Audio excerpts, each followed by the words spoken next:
Good afternoon dear students, am I audible? अब बताएगा कौन? आज साची भी नहीं है। Yes, just any one of you can raise your hands so that I can come to know that I am audible. At the same time you are seeing the screen is visible to you. Okay, thanks Mehak, at least you have said it. चलिए आज मोहित, thank you very much. तो let us start with policy for acceptance of client. अब यहाँ पे हम लोग बात कर रहे हैं कि कोई भी ब्रोकर या sub broker, for example angel broking या फिर शेर खान या फिर मोतीलाल ओसवाल, इन लोग की पॉलिसी क्या होती है फॉर एक्सेप्टिंग द क्लाइंट. किसको, कौन से क्लाइंट को लिया जाए और कौन से क्लाइंट को नहीं लिया जाए. ये बहुत इंपॉर्टेंट चीज है, याद रखना. ऐसे भी कई लोग होते हैं जो मार्केट में दो नंबर का काम कर रहे हैं या गलत काम कर रहे हैं. ऐसे लोगों को क्लाइंट बनाना आपके लिए हार्मफुल हो सकता है. तो everyone, every company, every organization, every broker has certain policies to accept the clients. So who can be their clients? कौन कौन क्लाइंट बन सकता है और कौन कौन क्लाइंट नहीं बन सकता है, वो हम लोग यहाँ पे देख रहे हैं. So all registered intermediaries are brokers, sub brokers, franchisees, etc. should develop customer acceptance policies and procedures that aim to identify the types of customers that are likely to pose a higher than the average risk of money laundering या फिर terrorist financing. ऐसे client हमको नहीं चाहिए. हम वही client लेंगे जो ईमानदार है, जो कोई टेररिस्ट एक्टिविटीज में नहीं है या जो कोई मनी लॉन्ड्रिंग नहीं कर रहा है. याद रखना, क्लाइंट बनाना आसान नहीं है. हमको थोड़ा सा उसके बारे में जानकारी होनी चाहिए. फॉर एग्जाम्पल, मेरा एक पर्टिकुलर ऑफिस है, मेरे ऑफिस में एक पर्टिकुलर बंदा आता है और बोलता है सर मेरे को आके डीमैट अकाउंट ओपन करना है, ट्रेडिंग अकाउंट ओपन करना है. तो मैं थोड़ा सा उसके बारे में बैकग्राउंड मेरे को जानना जरूरी है कि बंदे का बैकग्राउंड क्या है. ये मैं अपने लेवल पे करूंगा. ऐसा नहीं होना चाहिए कि कोई भी क्लाइंट आया, हाँ चलो आ जाओ कोई दिक्कत नहीं है, नहीं. तो थोड़ा सा कॉशियस रहना जरूरी है. By establishing such policies and procedures, they will be in a better position to apply customer due diligence on a risk-sensitive basis, depending on the type of customer-business relationship or transaction. In a nutshell, the following safeguards are to be followed while accepting the client. अब client को लेना है या नहीं लेना है, उसके लिए there are certain criteria. ये criteria आप लोगों को ध्यान रखना होगा. क्या क्या है? First criteria: no account is open in a fictitious या फिर बेनामी name or on an anonymous basis. याद रखना, जो भी क्लाइंट होगा उसके बारे में कोई फिक्टिशियस आदमी नहीं होना चाहिए, इमेजिनरी इंसान नहीं होना चाहिए. बेनामी अकाउंट ओपन नहीं कर हो हो. Now what do you mean by बेनामी अकाउंट? सब गलत डॉक्यूमेंट्स बना के, डुप्लीकेट डॉक्यूमेंट्स बना के मैं किसी का अकाउंट ओपन नहीं करना चाहिए. आप सबको मालूम है आज की डेट में अकाउंट ओपन करने के लिए आधार कार्ड चाहिए, पैन कार्ड चाहिए, और ये सब चीज थोड़ा सा पैसा खर्चा करके कुछ भी नया बना सकता हूं. ठीक है, मनीष राय के जगह पे मैं मनीष बच्चन भी उसका आधार कार्ड भी निकाल सकता हूं, मनीष गांधी भी बना सकता हूं. तो आजकल फर्जी चीजें ज्यादा हो रही है. बोलने का मतलब यह है, जब कभी आपके पास कोई क्लाइंट आएगा उसके बारे में थोड़ी सी जानकारी अगर आप ले लोगे तो it will be easy for you. ठीक है, तो these are terms and conditions. तो कोई भी अकाउंट अगर आप अपना बिजनेस स्टार्ट कर रहे हो तो कोई भी फिक्टिशियस मींस इमेजिनरी या बेनामी अकाउंट ओपन नहीं करेंगे. Trading account we are talking about. आगे द पैरामीटर्स, याद रखना जितना मैंने येलो में मार्क किया है आपको उतना ही पढ़ना है. Again, the things which are marked yellow, you have to read that only. The parameters, second point में, the parameters should enable classification of client into low, medium and high risk. याद रखना, आप जब भी क्लाइंट बनाओगे तो ये तीन कैटेगरीज रहेगी. लो रिस्क मतलब कोई रिस्क नहीं है, बंदा जेन्युइन है। मीडियम रिस्क, इसके बारे में थोड़ी बहुत जानकारी है, पूरी जानकारी नहीं है। हाई रिस्क, ऐसे क्लाइंट होते हैं जिनके बारे में जानकारी ही नहीं है, इंफॉर्मेशन ही नहीं मिल रही। उसने एड्रेस प्रूफ दिया है, लेकिन वो एड्रेस प्रूफ पे, वो एड्रेस पे वो बंदा रहता ही नहीं है। तो आप जब क्लाइंट आपके पास बनता है तो आपको ये चेक कर लेना जरूरी है कि ये लो रिस्क वाला क्लाइंट है, मीडियम रिस्क वाला क्लाइंट है, या हाई रिस्क वाला। Clients of special category may, if necessary, be classified either even higher. Such clients require high degree of due diligence. Due diligence मतलब उनके ऊपर ज्यादा फोकस करके रखना पड़ता है, and regular update करना पड़ेगा of KYC प्रोफाइल। मतलब कोई भी क्लाइंट अगर आपके पास आता है, अगर आपको थोड़ा सा भी शक है कि यार ये क्लाइंट का फिक्टिशियस लग रहा है, यार बराबर नहीं लग रहा, ये बंदा होगा नहीं होगा, समझ में नहीं आ रही है, तो ऐसे लोगों का पहले तो अकाउंट ओपन मत करो। दूसरा, अगर अकाउंट ओपन कर रहे हो तो आप पहले से इंटीमेट कर दो स्टॉक एक्सचेंजेस को भी और सेबी को भी, वो आगे चल के आएगा। और उसका केवाईसी बहुत अच्छे से करो, नो योर क्लाइंट केवाईसी, उसका आधार कार्ड, उसका पैन कार्ड और एडिशनल इंफॉर्मेशन उससे गैदर करो, और एडिशनल डॉक्यूमेंट्स मांगो। भाई इलेक्ट्रिसिटी बिल रहेगा तो दो, या फिर आपके बैंक का पासबुक का फ्रंट पेज रहेगा तो वो दीजिए आप। ऐसे एडिशनल डॉक्यूमेंट्स मांग लो अगर आपको ऐसा लग रहा है कि ये क्लाइंट गलत आदमी है। ठीक है, आगे third point, documentation requirement and other information to be collected in respect of different classes of clients depending on perceived risk. आपने क्या सोचा है, रिस्क लग रहा है, ज्यादा डॉक्यूमेंट मांगो, कम रिस्क है, कम डॉक्यूमेंट चलेगा काम। Regard to the requirement to the Prevention of Money Laundering Act 2002 guidelines issued by RBI and SEBI from time to time. Money laundering act में स्पेसिफिकली बताया है कि कोई भी आदमी अगर आपको रिस्की लग रहा है, ज्यादा रिस्क है, तो इसका क्या क्या डॉक्यूमेंटेशन आपको एडिशनल मंगवाना है उसके पास से, कि भाई तुम आधार कार्ड और पैन कार्ड के अलावा इलेक्ट्रिसिटी बिल दो, गैस कनेक्शन का हम लोगों को प्रूफ दो, एडिशनल डॉक्यूमेंट्स मंगाइए। वही हम लोगों ने इसके पहले भी देखा। इसके बाद अगेन नेक्स्ट पॉइंट में यहां से आ रहे हो, the market intermediary. Again market intermediary मतलब कौन, broker, sub broker should not continue to do business with such a person and file a suspicious activity report. Report करो उसके अगेंस्ट में। अगर आपको कोई बंदा बहुत ज्यादा रिस्की लग रहा है या उसके बारे में आपको ज्यादा जानकारी नहीं मिल रही है, ऐसे सस्पिशियस लोगों को आप रिपोर्ट करोगे। कहां, कैसे, वो सब आगे देखेंगे, don't worry. It should also evaluate whether there is suspicious trading in determining in whether to freeze or close the account. The market intermediary should be cautious to ensure that it does not return securities of money that may be from suspicious trades. However, the market intermediary should consult the relevant authorities in determining what action it should take when it suspect suspicious trading. अब ना इसके बारे में आप लोग ने पढ़ तो लिया, मैं आपको एक एग्जांपल देता हूं ताकि आपको ये कंसेप्ट और इजीली समझ में आए। मैं आपको एक छोटा सा आइडिया देता हूं, मार्केट में होता है ये। For example, there is one penny stock. अब पेनी स्टॉक मतलब क्या, ये बहुत कम पैसे वाला कंपनी का स्टॉक है। पेनी स्टॉक मोस्टली हम लोगों ने देखा है कि ये वो कंपनीज हैं जो होती नहीं है।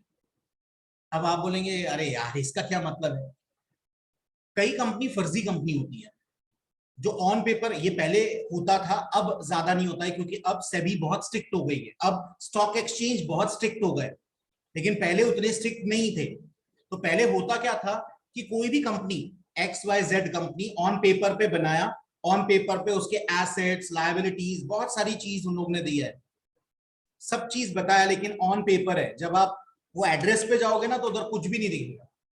उन लोग बताएंगे कि हमारी फैक्ट्री है, हमारी फैक्ट्री में 200 लोग काम कर रहे हैं, हम सो एंड सो मैन्युफैक्चरिंग कर रहे हैं, जबकि ऐसा कुछ नहीं होता।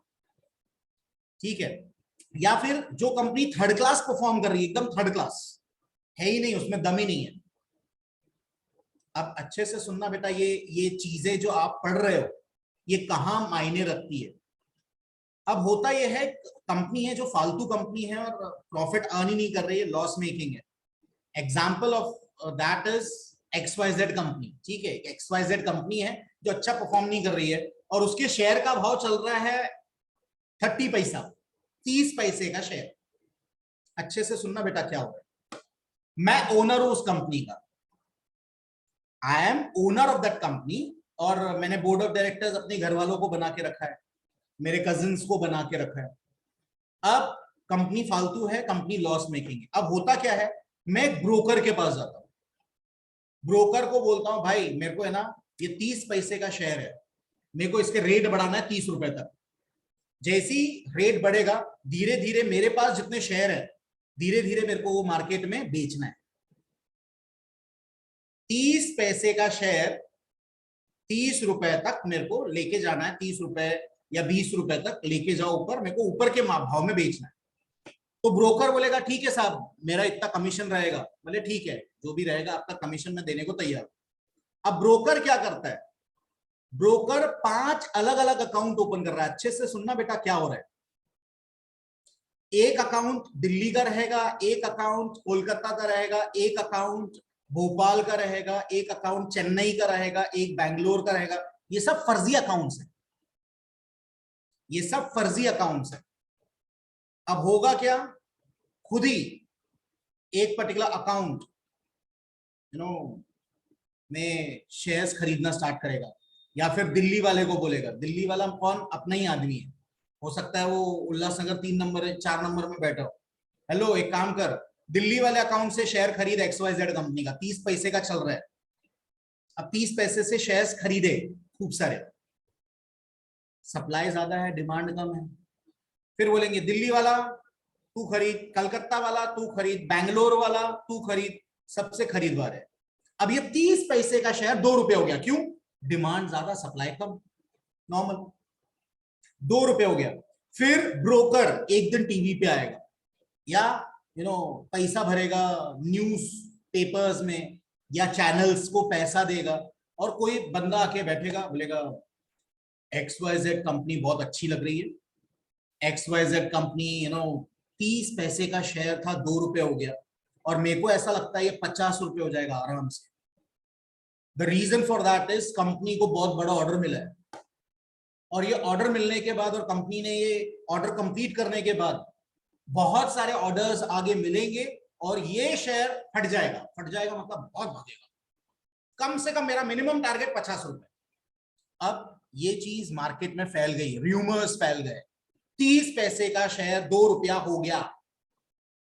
अब मार्केट से डिमांड आ रही है, मार्केट से डिमांड आ रही है, लेकिन मैक्सिमम शेयर्स तो ब्रोकर के पास है, ब्रोकर थोड़ा थोड़ा शेयर्स बेचेगा, एकदम थोड़ा थोड़ा शेयर्स, क्योंकि मैक्सिमम शेयर्स उसके पास है। मार्केट में अब धीरे धीरे शेयर बढ़ने लग गया, 2 रुपए से 3 रुपए, 3 रुपए से 5 रुपए, मार्केट में लोग पागल हो गए, अरे तेरे को मालूम है XYZ कंपनी 2 महीने पहले 30 पैसे था 5 रुपए हो गया, भागते रहे भाग रहे, टारगेट 50 रुपए मालूम, लो खरीदो। अब कई लोग नहीं खरीदेंगे, बोले छोड़ रहे 5 रुपए देखते, 6 रुपए हो गया, 7 रुपए, 10 रुपए। अब धीरे धीरे ना लोगों को विश्वास होने लग गया कि यार सही में भाग रहा है ये शेयर। फिर है ना कोई आके फिर से बोलेगा, जो 50 रुपए मैंने बोला था ना 70 रुपए जाएगा ये शेयर, 70 रुपए। लोगों में लालच आ रहा है, और ये अलग अलग जगह से खरीद रहे हैं, फर्जी, ठीक है, उन लोग ये चीज 30 रुपए 35 रुपए लेके जाएंगे और अपना सब माल बेच देंगे और चुपचाप बैठ जाएंगे। अब होगा क्या, सिर्फ मार्केट में जो जनरल पब्लिक है जिसको बेवकूफ बनाया उनके पास शेयर्स है, इन लोग सब निकल गए, ब्रोकर निकल गया, अब धीरे धीरे उसमें कुछ होगा नहीं, धीरे धीरे वो शेयर फिर से 30 पैसे पे आ जाए, एंड दीज थिंग हैपेंस। इसके लिए बोला गया है कि अगर आप ये नया बिजनेस चालू कर रहे हो शेयर मार्केट का और ऐसा कोई फर्जी अकाउंट आपको दिख रहा है तो इसकी कंप्लेंट कीजिए। बेटा क्या ये समझ में आया आप लोगों को? अब मेरे को कैसे मालूम पड़ेगा, आज साची भी नहीं है तो मेरे को कैसे मालूम पड़ेगा कि आप लोगों को समझ में आ रहा है कि नहीं? एटलीस्ट कुछ हिंट दोगे तो ज्यादा अच्छा है। Okay, Mohit had raised the hands. Thank you.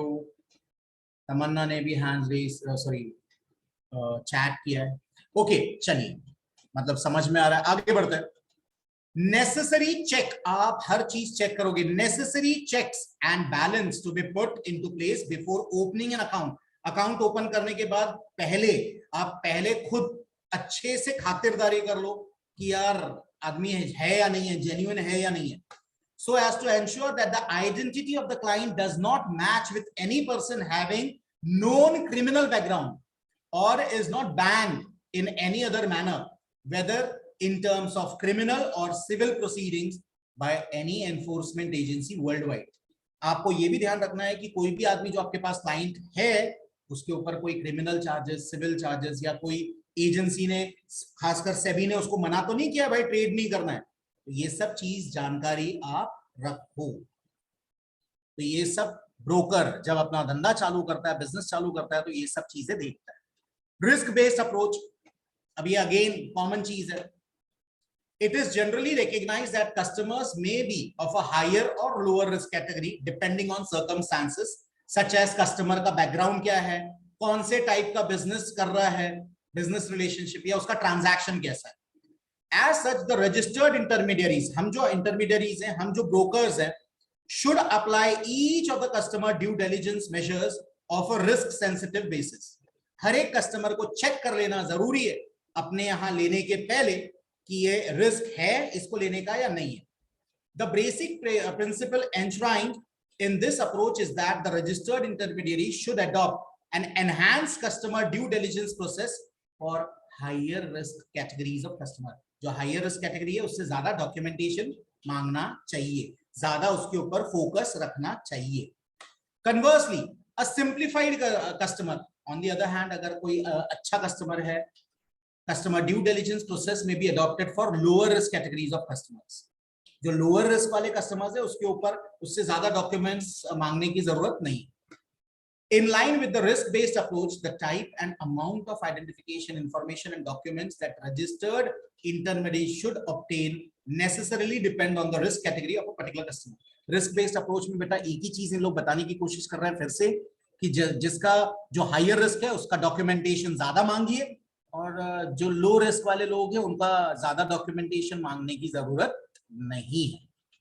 Client of special categories, कौन कौन से क्लाइंट होते हैं? Non resident clients, high net worth clients जिसको हम लोग HNI बोलते हैं, high net worth individuals, HNI। Non resident clients NRC। फिर trust, charities, NGOs and organizing receiving donations, जो ऑर्गेनाइजेशंस रिसीव करते हैं या डोनेशंस देते हैं, ये अलग कैटेगरी हो गई। Companies having close family shareholding or beneficial ownership, companies for example joint Hindu family business, जहां एक ही फैमिली का पूरा कंट्रोल है बिजनेस के ऊपर, तो ये स्पेशल कैटेगरीज में आते हैं। ये क्लाइंट है लेकिन स्पेशल कैटेगरी में आते हैं। Politically expose persons of foreign origin, for example अगर हम लोग बात करें अबाउट ट्रम्प, डोनाल्ड ट्रम्प, भाई अमेरिका का राष्ट्रपति अगर आपके इधर आ रहा है क्लाइंट बन के, तो ये स्पेशल कैटेगरी हो गया। पाकिस्तान का इमरान खान आ रहा है, रशिया का व्लादिमीर पुतिन आपके पास आ रहा है, तो ये क्लाइंट है ऑफ स्पेशल कैटेगरीज। तो ये 5 है, इसको आपको एज इट इज याद रखना है कि भाई एग्जाम के टाइम पे इसके ऊपर क्वेश्चन कैसे पूछेंगे कि भाई दिए हुए ऑप्शन में से कौन से स्पेशल कैटेगरी के क्लाइंट्स हैं। तो ये 5 के जगह पे हम लोग 6 या 7 ऑप्शन देंगे और फिर नीचे पूछेंगे कि भाई कौन कौन से हैं, तो आपको बताना पड़ेगा। इस तरीके से क्वेश्चन इसके ऊपर आ सकता है। क्या ये समझ में आया? इसमें किसी को कोई प्रॉब्लम, कोई क्वेरीज? यस,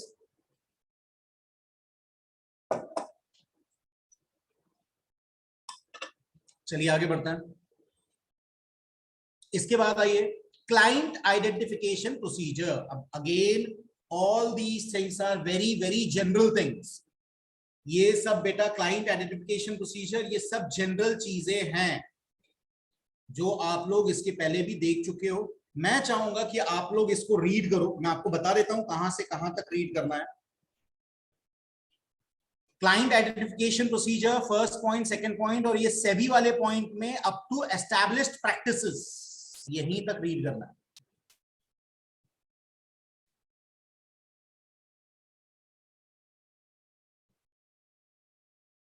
एक बार ऐसे ही रीड कर लो बेटा, इसमें अगर कुछ लग रहा है आपको तो please let me know.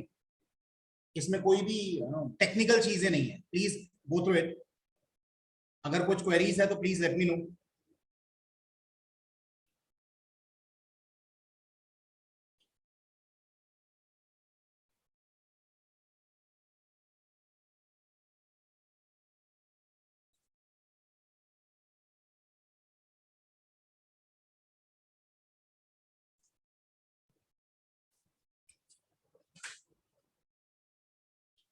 After completing, please raise your hands so that I can come to know that you have completed. Just raise your hands. I am talking about digital hands.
Okay, that's very fine. Mohit had completed. Mohit बेटा कोई queries है क्या?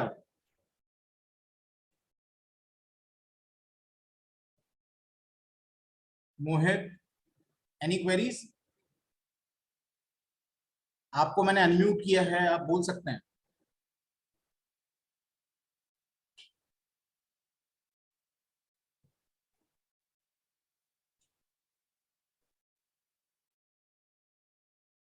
तमन्ना completed?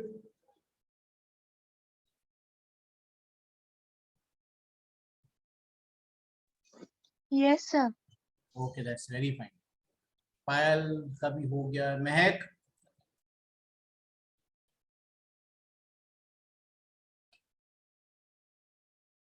Okay, चलिए आगे बढ़ते हैं। Now documents to be obtain from customers. अब बहुत सारी चीज बेटा यहाँ पे रिपीट होगी, बहुत सारी चीजें यहाँ पे रिपीट होगी।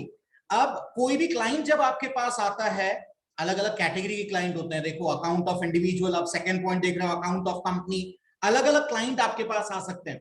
फॉर एग्जाम्पल, मैंने उल्लासनगर में एक पर्टिकुलर ऑफिस खोला या कल्याण में मैंने एक पर्टिकुलर ऑफिस खोला है शेयर मार्केट का, और एक क्लाइंट आता है, तो कोई भी क्लाइंट अगर वो इंडिविजुअल है तो उसके क्या क्या डॉक्यूमेंट्स मंगवाने हैं, अगर वो कंपनी है तो क्या क्या डॉक्यूमेंट्स, पार्टनरशिप फर्म है तो क्या क्या डॉक्यूमेंट्स, तो वो डॉक्यूमेंट्स का है। तो let us see accounts of individual. अब कोई क्लाइंट आपके पास इंडिविजुअल क्लाइंट आता है तो उससे आप क्या क्या मांगोगे? तो legal name and any other names used supported by documents given below. नाम और एड्रेस प्रूफ चाहिए होता है, name and address proof. PAN card is mandatory, passport होना चाहिए या फिर voters identity card, driving licence, Aadhaar card, job card issued by national rural employment guarantee agency, that is NREGA, जिसको मनरेगा भी बोलते हैं, duly signed by an officer of the state government, the letter issued by the unique identification authority of India, that is Aadhaar card wale, the letter issued by the unique identification authority of India UIDAI containing details of name, address and Aadhaar number, letter from a recognized public authority or public servant verifying the identity and residence of the customer, MLA, आपके area का MLA या आपके area का MP, member of parliament या member of legislation, इन लोगों का letter head के ऊपर आपका नाम और एड्रेस आ सकता है। इवन आपके एरिया के कॉर्पोरेटर अगर लिखकर देता है कि हाँ मैं मनीष राय को जानता हूं और ये कल्याण में सो एंड सो जगह पे रहता है, वो भी चलेगा। या फिर कोई फर्स्ट क्लास का जो ऑफिसर, गवर्नमेंट ऑफिसर जो बहुत अच्छे लेवल पे, इन लोग अगर अपने लेटर हेड पे लिख कर देते हैं तो ये चीज मानी जाएगी। दैट इज द लास्ट वाला point. 8 correct permanent address supported. अब देखो अकाउंट ऑफ इंडिविजुअल्स ऊपर वाला हो गया, नाम के लिए ये सब चीजें चाहिए 8 पॉइंट्स। और दूसरा एड्रेस के लिए क्या क्या चाहिए, देखो एड्रेस के लिए आधार कार्ड चलेगा, पासपोर्ट चलेगा, driving licence, voter ID card, bank account statement, ration card, telephone bill, electricity bill या फिर gas bill, letter from a recognised public authority. तो नाम के लिए ऊपर दिए हुए 8 पॉइंट्स और एड्रेस के लिए नीचे दिए हुए 8 पॉइंट्स। ये बेसिक रिक्वायरमेंट है जब आप अकाउंट खोलोगे इंडिविजुअल का, तो ये सब डॉक्यूमेंट्स आपने मांगना चाहिए। अब कंपनी के लिए क्या है, name of the company, principal place of business, principal मतलब हेड ऑफिस कहां है, प्रिंसिपल प्लेस मतलब head office, mailing address of the company, address चाहिए होगा, टेलीफोन या फैक्स नंबर। डॉक्यूमेंट्स क्या क्या लगता है कोई भी कंपनी का, अगर कोई कंपनी आपके पास आती है, मैंने उल्लासनगर में एक ऑफिस खोल के रखा है एंजल ब्रोकिंग का, और एक कंपनी अगर मेरी क्लाइंट बनना चाहती है तो उससे क्या क्या ले सकता हूं, तो सर्टिफिकेट ऑफ इनकॉर्पोरेशन, इनकॉर्पोरेशन मतलब कब चालू हुआ, certificate of incorporation and memorandum and articles of association, resolution of the board of directors to open an account and identification of those who have authority to operate the account। Board of directors का एक letter लगेगा resolution की हम लोग सब मिलके आपके पास एक अकाउंट ओपन करना चाहते हैं, और वो अकाउंट डीमैट अकाउंट कौन दो लोग यूज करेंगे, कौन से दो डायरेक्टर्स यूज करेंगे, उनका नाम, power of attorney granted to its managers, company ने अपने अधिकार अपने राइट्स ये दो लोगों को देके रखे, ये दो लोग ही शेयर खरीद सकते हैं और बेच सकते हैं, वो पावर ऑफ अटॉर्नी। मैनेजर्स की, ऑफिसर्स और employees to transact business on its behalf, company के बिहाफ में कौन दो लोग बिजनेस करेंगे, दैट इज शेयर खरीदेंगे बेचेंगे, वो होना चाहिए। Copy of PAN allotment letter, PAN card लगेगा कंपनी का, and copy of telephone bills, ये सब लगेंगे कंपनी के लिए। अब इसके बाद अकाउंट ऑफ पार्टनरशिप फर्म, अगर कोई पार्टनरशिप फर्म आपके क्लाइंट बनना चाह रही है तो क्या क्या है, तो लीगल नेम क्या है पार्टनरशिप फर्म का, address, name of all partners and their addresses, telephone numbers of the firm and partners.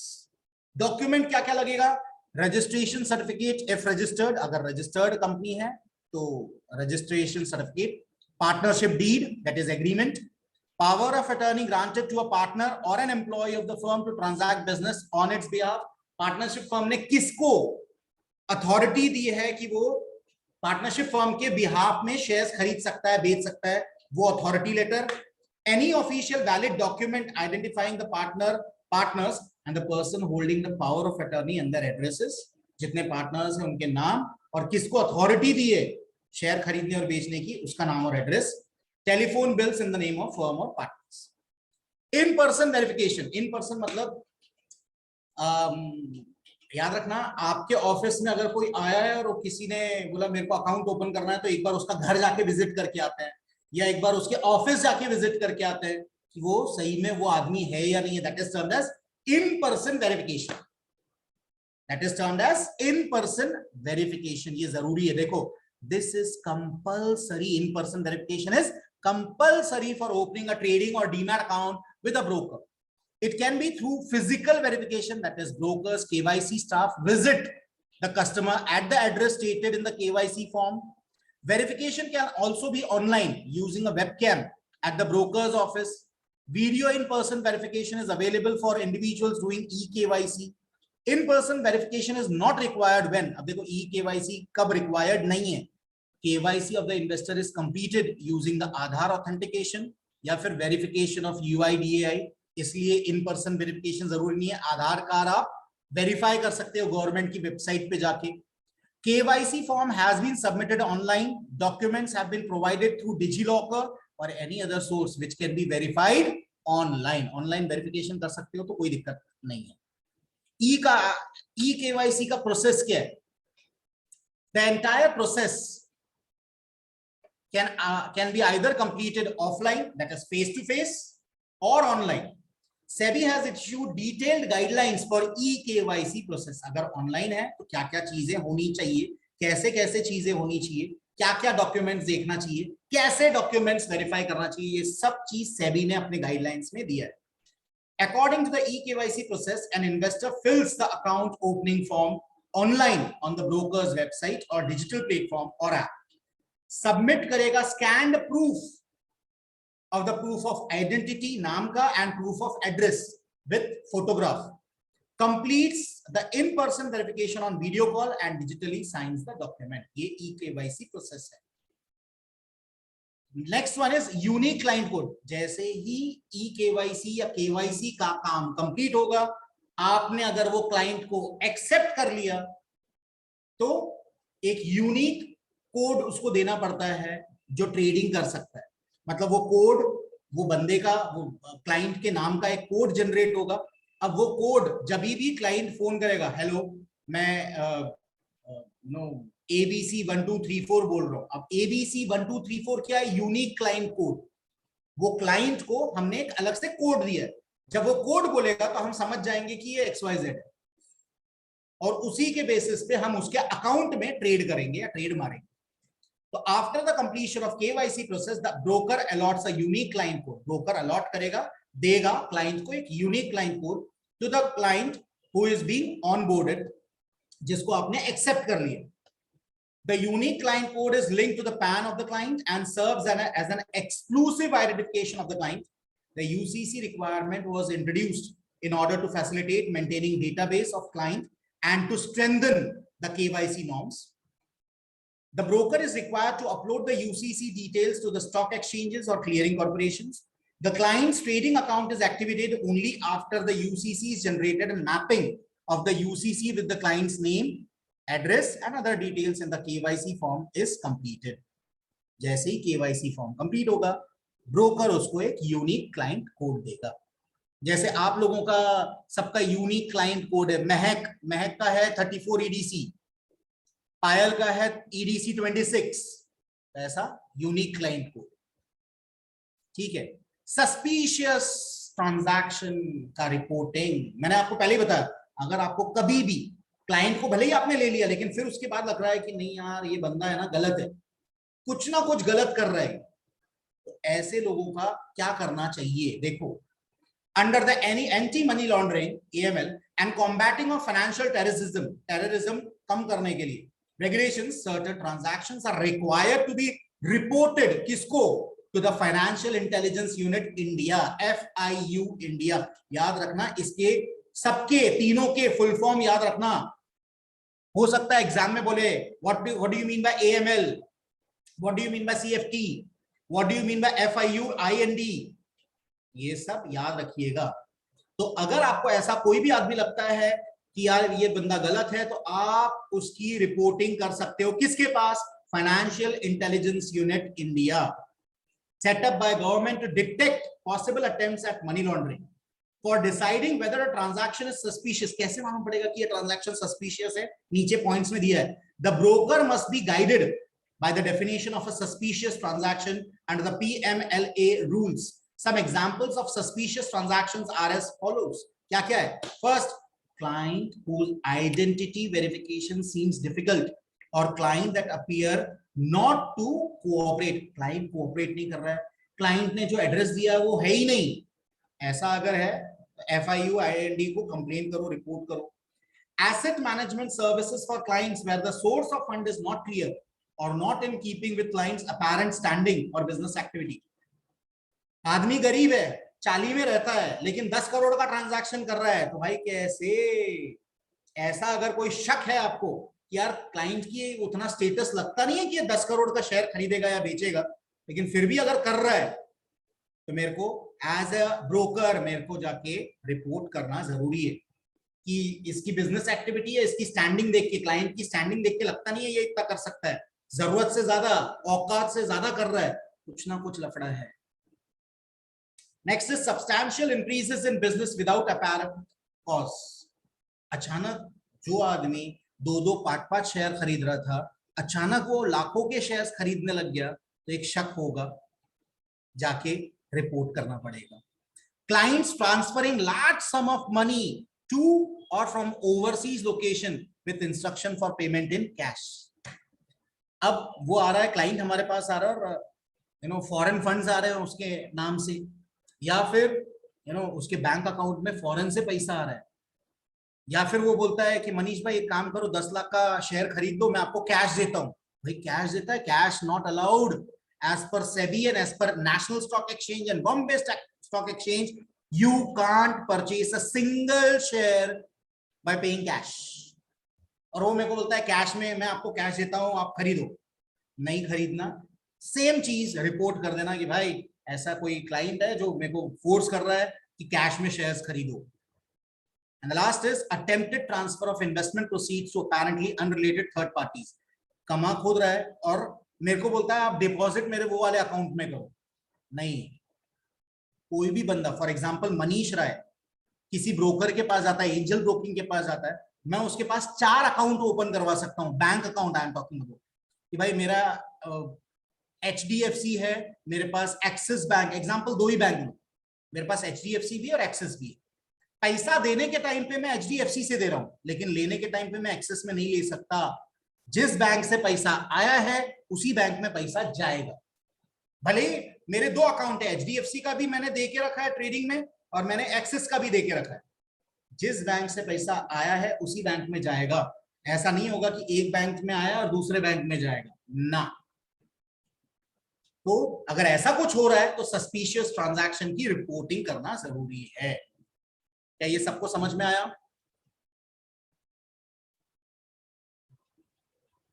अब ये देखो, इन्वेस्टर ग्रीवेंस मैकेनिज्म में प्रोसेस और ये रिड्रेसल ऑफ कंप्लेंट ये दिया हुआ है, लेकिन ये फिलहाल हम लोग नहीं पढ़ रहे हैं क्योंकि इसके आगे ये सेम चीज रिपीटेड है, तो हम लोग वो चीज देखेंगे.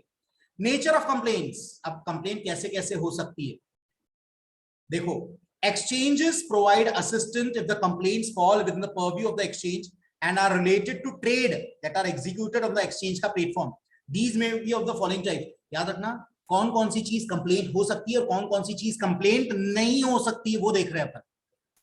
तो ऐसी कौन कौन सी कंप्लेंट, फॉर एग्जांपल मैं ब्रोकर हूं या सब ब्रोकर हूं, तो मैं कौन कौन सी कंप्लेंट करवा सकता हूं और कौन कौन सी कंप्लेंट नहीं करवा सकता. That is what they want to से.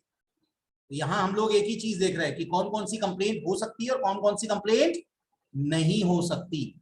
Late us see. Non receipt of corporate benefits. भाई कंपनी ने, फॉर एग्जांपल मैंने रिलायंस के शेयर्स खरीदे और रिलायंस ने डिविडेंड दिया, लेकिन मेरे अकाउंट में पैसे आई नहीं, तो क्या मैं कंप्लेन कर सकता हूं कि नहीं? यस. कि भाई कंपनी ने डिविडेंड दिया है, कंपनी ने बोनस दिया है, कंपनी ने कुछ इंटरेस्ट पे किया है, मेरे अकाउंट में पैसा आना चाहिए. भाई मैं शेयर होल्डर हूं, नहीं आया तो I can make a complaint. तो कौन कौन सी कंप्लेंट हो सकती है, कौन कौन सी कंप्लेंट नहीं हो सकती है, वही देख रहे हैं. Second, complaint against trading member on account of the following. Non issuance of the document by the trading member. Trading member ने डॉक्यूमेंट्स नहीं दिया, आपने मांगा था. नॉन रिसिप्ट ऑफ फंड्स और सिक्योरिटीज. फंड या सिक्योरिटीज कुछ भी नहीं दिया क्लाइंट ने. याद रखना क्लाइंट की बात कर रहे हैं. आप कंप्लेन कर सकते हो एज अ ब्रोकर. याद रखना सिर्फ आप ही नहीं, कस्टमर भी, क्लाइंट भी कंप्लेन कर सकता है आपके बारे में. तो क्या क्या कंप्लेंट हो सकती है? मैं एज अ ब्रोकर, अच्छे से सुनना बेटा, ये किसके लिए? ब्रोकर के लिए. अगर आप आगे चल के खुद का बिजनेस चालू करने की सोच रहे हो तो कौन कौन सी चीज की कंप्लेंट आप कर सकते हो कस्टमर के अगेंस्ट में? तो non receipt of corporate benefits आप बोल सकते हो.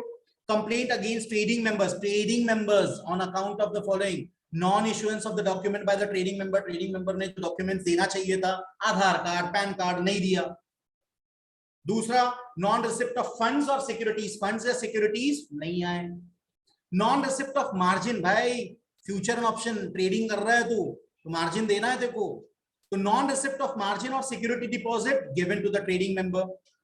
Non receipt of corporate benefits हो चुका. ऑक्शन वैल्यू और क्लोज आउट वैल्यू रिसीव्ड और पेड. ये ऑक्शन वैल्यू फिलहाल आपको देखने की जरूरत नहीं है क्योंकि ऑक्शंस बहुत हद तक एडजस्ट हो गए, ऑनलाइन हो गया. Excess brokerage charge by trading member. Trading member आपसे जरूरत से ज्यादा ब्रोकिंग ले रहा है, जरूरत से ज्यादा ब्रोकरेज ले रहा है. Non receipt of credit balance as per the statement of account. भाई आपको पैसे आने थे, नहीं आए. Credit balance. क्रेडिट बैलेंस मतलब आपको सामने से पैसे आने नहीं आए. You can make a complaint कि भाई मैंने, मेरा पैसा है, प्रॉफिट का पैसा है, शेयर मार्केट में अभी तक आया नहीं है, मैंने तो ऑर्डर लिख दिया, मेरा पेमेंट चाहिए, मेरे को नहीं आया. Can make a complaint. Non receipt of funds और सिक्योरिटीज केप्ट एज मार्जिन. आपने एज अ कस्टमर मार्जिन रखा है या एज अ ब्रोकर आपने मार्जिन रखा है, आपका ट्रेड खत्म हो गया भाई, मार्जिन दो मेरा। अगर नहीं दिया तो you can make an official complaint. Complaints in cases where the member have surrendered his membership, the complainant has approached the exchange before expiry of the time mentioned in the public notice. याद रखना, कोई broker है, अच्छे से सुनना, कोई broker है जो बैंकरप्ट हो गया या जिसने ऑफिस बंद करने का सोचा है, अगर आपके कुछ पैसे अटके तो आपको उसके ऑफिस बंद करने के पहले कंप्लेंट दे देना चाहिए कि भाई मेरा सो एंड सो जगह अकाउंट था, वहां मेरे पैसे अटके हुए हैं, जब तक वो पैसे मिलते नहीं है ये चीज बंद नहीं हो सकती है। अगर आपने स्टॉक एक्सचेंज को पहले ही बता दिया, before expiry of the time mentioned in the public notice issue होने के डेट के, फॉर एग्जांपल मैं आपको बताता हूँ, एग्जांपल के थ्रू बताऊंगा तो इजीली समझ में आएगा। For example I am a broker, ठीक, मेरे को, मैं नेशनल स्टॉक एक्सचेंज का भी ब्रोकर हूं, बॉम्बे स्टॉक एक्सचेंज का भी ब्रोकर हूं। मतलब मेरा पैसा, अच्छे से सुनना, मैंने उल्लासनगर में एक ऑफिस डाला, मतलब मैंने दोनों जगह डिपॉजिट डाला है, नेशनल स्टॉक एक्सचेंज को भी मैंने डिपॉजिट दिया है, बॉम्बे स्टॉक एक्सचेंज को भी मैंने डिपॉजिट दिया है, और मैंने बिजनेस चालू किया। लेकिन अब मेरे को बिजनेस जम नहीं रहा है, और मेरे बहुत सारे क्लाइंट हो गए लेकिन मेरे को बिजनेस जम नहीं रहा, या मेरे को एक बहुत अच्छी अपॉर्चुनिटी मिली है अब्रॉड जाने की, मैं उधर जाने की सोच रहा हूँ, तो मेरे को ये धंधा वाइंड अप करना है, बंद करना है, तो मैं एक पब्लिक नोटिस निकालूंगा कि भाई अगले 1 महीने में मैं बंद कर रहा हूं धंधा, तो जो भी मेरे से रिलेटेड लोग हैं वो देख लो। तो ये 1 महीने के अंदर जितने क्लाइंट है उन लोगों का हिसाब किताब करना है। अगर मैं नहीं कर रहा हूं तो वो कंप्लेंट कर सकते हैं कि भाई मेरा हिसाब हुआ नहीं है। तो प्लीज मनीष राय को जो नेशनल स्टॉक एक्सचेंज और बॉम्बे स्टॉक एक्सचेंज का जो डिपॉजिट मनीष राय ने रखा है उसमें से पहले मेरे को मेरा हिस्सा दिलाओ, उसके बाद इसको बंद करने दो, मेरे को कोई ऑब्जेक्शन नहीं है, लेकिन पहले हमारा पैसा। ये कब होना चाहिए? Within a month, public notice खत्म होने के पहले।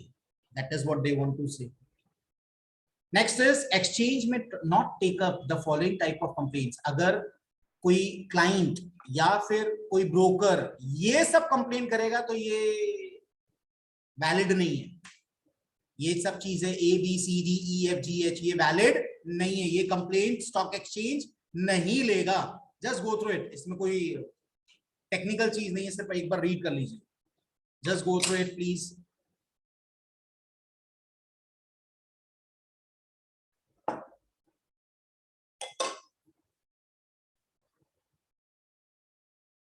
एक बार रीड कर लीजिए बेटा, नहीं समझ में आया तो please ask me.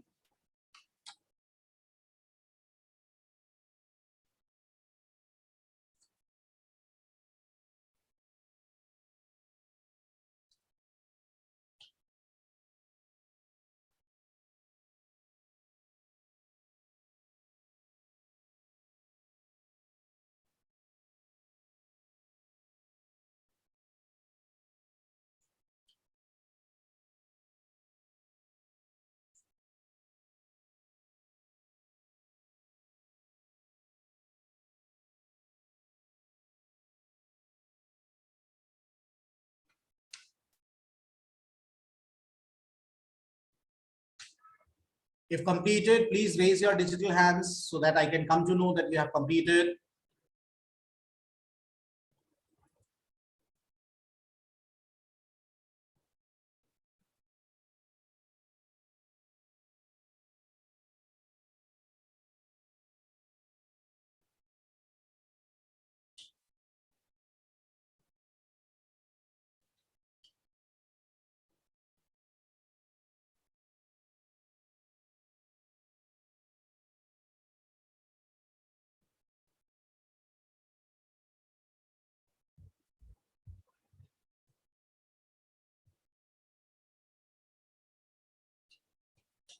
Yes, completed.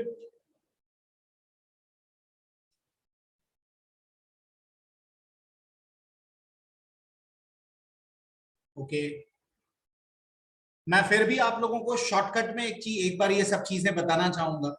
सबसे पहला जो आर्बिट्रेशन का पॉइंट है, 5 मिनट, सबसे पहला जो आर्बिट्रेशन वाला पॉइंट है ना बेटा, ये आर्बिट्रेशन वाला जो पॉइंट है ये हम लोग अभी पढ़ने वाले हैं, ये रुक जाओ। सेकंड पॉइंट है complaints involving payment of funds and transfer of securities two entities other than trading member. इसका मतलब याद रखना, complaints involving payment of funds and transfer of securities two entities other than trading member, ये ऐसी कोई भी complaint exchange नहीं लेगी, एक्सचेंज नहीं लेगी। फंड ट्रांसफर से रिलेटेड याद रखना, आपका अकाउंट है, आपके अकाउंट में अगर कोई फंड्स आ रहा है देन इट्स ओके, लेकिन कुछ एक्स्ट्रा अमाउंट आ गया और बाद में गलती से आ गया और बाद में आपका वापस से ले लिया गया, तो उसमें आप ऑब्जेक्शन नहीं ले सकते और एक्सचेंज के पास नहीं जा सकते। आप कभी भी, थर्ड पॉइंट ये बता रहा है, आप कभी भी स्टॉक एक्सचेंज में जा नहीं सकते हो या कंप्लेंट इस तरीके से नहीं कर सकते हो कि भाई मेरे को ना डिविडेंड मिलने में लेट हो गया, इसके वजह से मैं मेंटली अपसेट था, तो मेरे को कॉम्पनसेशन चाहिए। No compensation of this type is given by stock exchange, ये कंप्लेंट लेगी ही नहीं एक्सचेंज।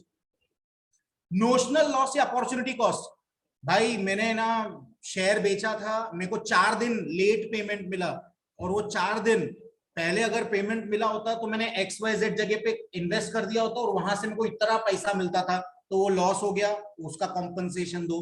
तो ऐसा कोई भी कंप्लेंट एक्सचेंज नहीं लेती है, ठीक है। तो यही यही सब बेसिक चीजें हैं। महक समझ में आया? You can raise your digital hands. Okay. चलिए आगे बढ़ते हैं। आर्बिट्रेशन, अब है ना, आर्बिट्रेशन का मतलब क्या, अच्छे से सुनना। मैं एक ब्रोकर हूं and Payal is my client, और हम दोनों में ना कुछ झगड़ा चल रहा है, वो कुछ और बोल रही है, मैं कुछ और बोल रहा हूं। उसने बोला कि रिलायंस खरीदो 10 शेयर, और मैंने गलती से रिलायंस खरीद लिए 100 शेयर। अब वो बोल रही है कि सर मैंने 10 बोले थे, मैं बोल रहा हूं कि नहीं तूने 100 बोले थे, दोनों का झगड़ा हो गया। तो आर्बिट्रेशन का मतलब क्या है? आर्बिट्रेशन का मतलब है कि स्टॉक एक्सचेंज एक थर्ड बंदे को बिठाएगी, दोनों बंदों को बोलेगी मनीष आप भी आओ, पायल आप भी आओ, आप लोगों का जो मैटर है हम लोग अपने तरफ से मिस्टर कर रहे हैं, मिस्टर एक्स आर्बिट्रेटर रहेगा। आर्बिट्रेटर मतलब दोनों पक्षों की बात सुनेगा, दोनों साइड्स की बात सुनेगा, और वो डिसाइड करेगा एज अ जज कि कौन गलत है, कौन सही है और कौन गलत है। It will be decided by arbitrator. तो ये क्वासी जुडिशियल प्रोसेस है। क्वासी जुडिशियल मतलब कोई कोर्ट नहीं बना, लेकिन दोनों पार्टीज को बताते हुए exchange, Bombay stock exchange, national stock exchange, दोनों पार्टी को बुलाता है जो कंप्लेंट कर रहा है और जिसके अगेंस्ट में कंप्लेंट हुई है कि भाई दोनों पार्टी, आप अगर दोनों सहमत हो, दोनों हाँ बोल रहे हो, तो हम मिस्टर एक्स को आर्बिट्रेटर बनाते हैं। आर्बिट्रेटर का काम क्या होगा? दोनों लोगों की बात सुनेगा और जजमेंट देगा कि कौन सही है और कौन गलत।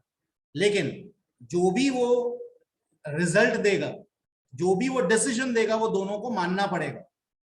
अगर दोनों हाँ बोल देते हैं, पार्टी मनीष राय भी हाँ बोल देता है, पायल भी हाँ बोल देती है, तो आर्बिट्रेशन होता है। क्या आर्बिट्रेशन का कंसेप्ट समझ में आया? मैं चाहूंगा कि आर्बिट्रेशन आप लोग पढ़ लीजिए एक बार, अगेन गो थ्रू इट, कोई भी टेक्निकल चीज नहीं है।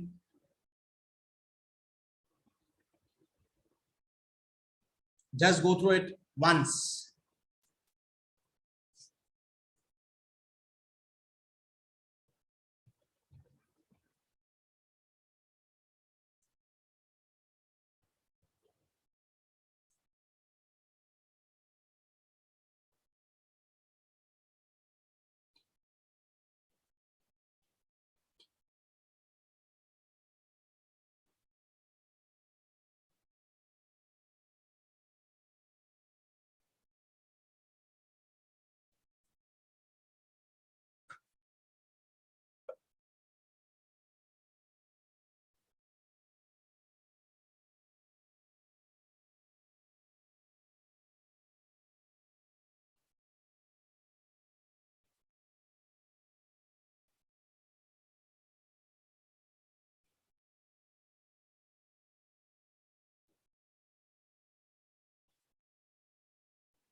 याद रखिएगा, ये लास्ट में अवार्ड लिखा है। Award means this award means decision, judgment. Award means judgment.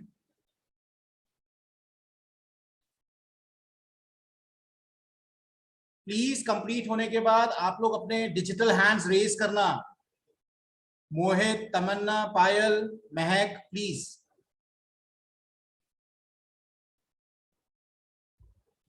जिसका कंप्लीट हो गया please raise your hands.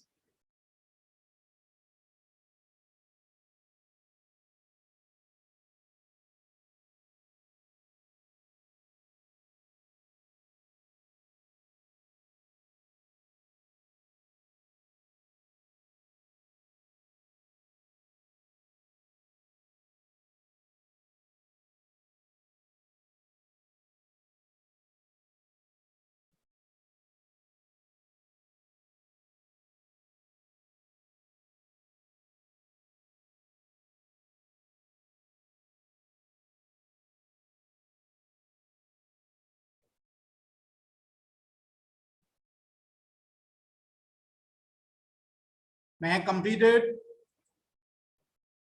Mohit, Payal.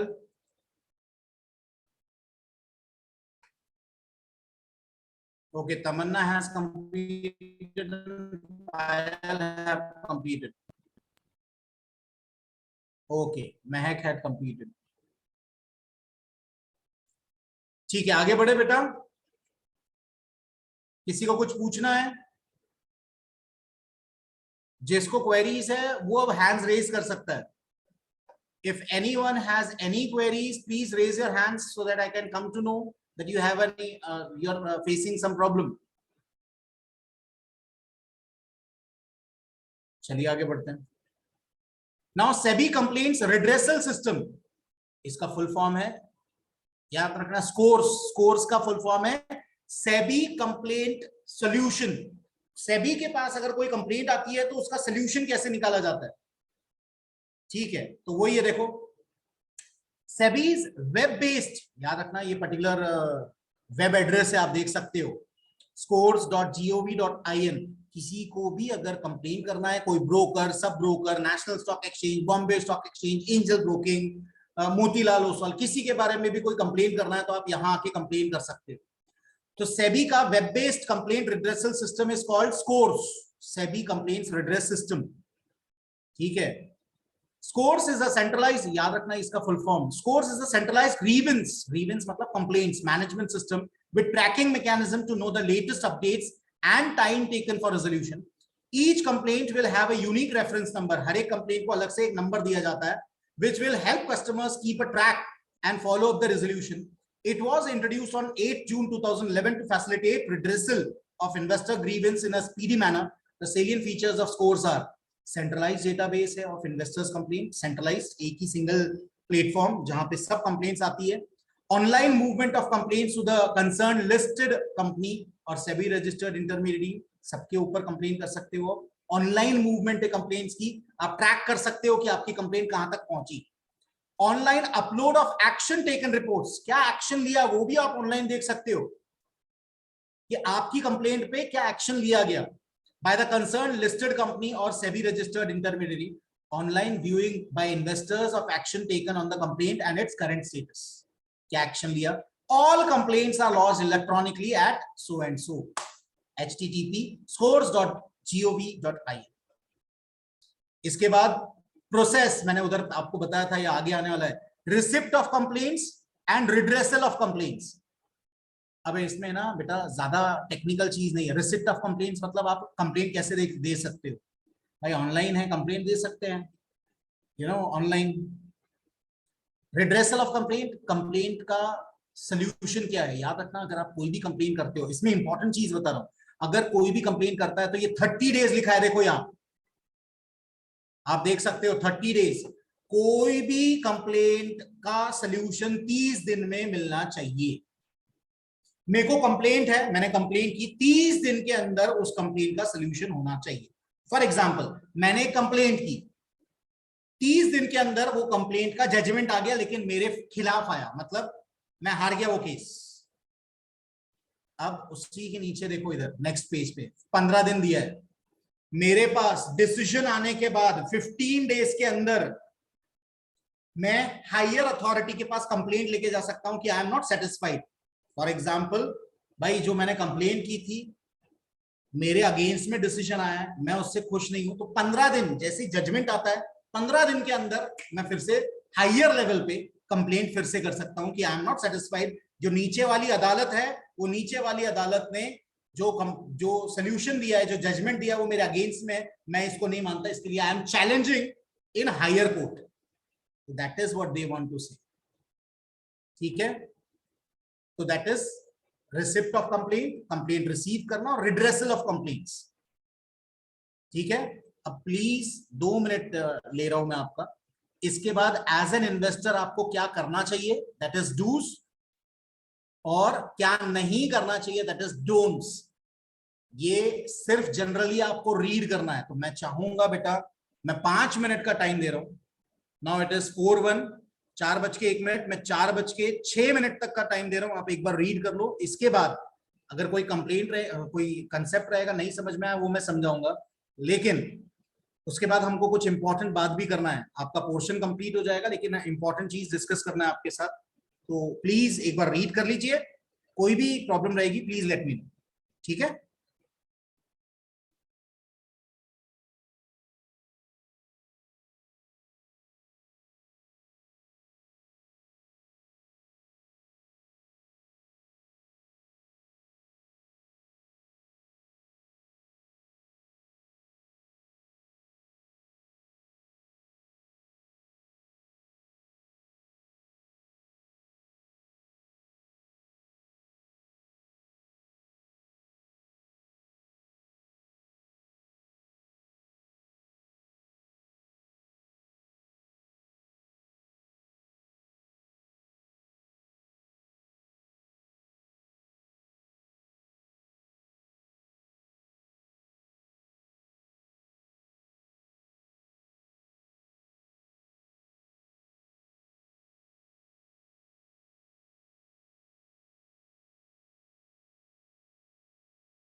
Sir you are muted,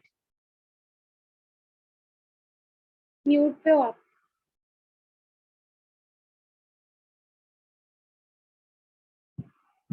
sir आपकी आवाज नहीं आ रही। ओके बेटा, कुछ क्वेरीज है? नहीं सर। अच्छा, मेरे को ये बताओ, आप एग्जाम कब तक दे रहे हो? सर डेट अभी तक बताया नहीं है सर ने। चलो ठीक है, मैं मनीष सर के साथ बैठ के डेट डिसाइड करता हूँ और फिर आप लोगों को बताते हैं, ठीक है? सर आप उल्लासनगर में हो ना? हाँ, उल्लासनगर में हूँ, क्लास में हूँ। हाँ पता चल रहा है। हाँ, पता चल रहा है। ठीक है बेटा, ठीक है, मिलते हैं ब्रेक के बाद। Bye bye, thank you, God bless you, thank you very much. Most